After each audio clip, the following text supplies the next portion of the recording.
歡哥同 V 姐酒店嗰場嗰個激烈嘅床戲咧，唔信呢啲謠言，係冇嘅。你欠我一個事情。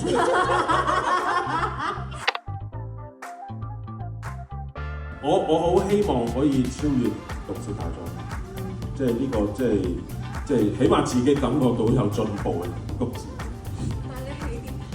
係喎，起點真係好高喎，一嚟就破億萬喎，導演。咁呢個我控制唔住嘅，唔係我掌握之內。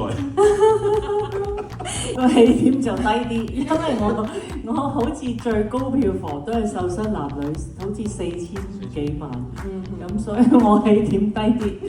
歡哥同 V 姐酒店嗰場嗰個激烈嘅床戲咧，唔信呢啲謠言，係冇嘅。亂指於導演，記者就係因為啊。其實嗰場戲一開已經係事後㗎啦。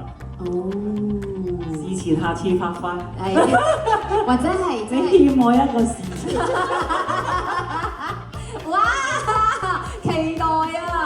事前 OK， 就是中間我 miss 掉的那個 part， 導演牽着我們 OK， 但是他自我超越了票房之後，自己的 record 之後，他就會補拍這一段給我們兩個。期待。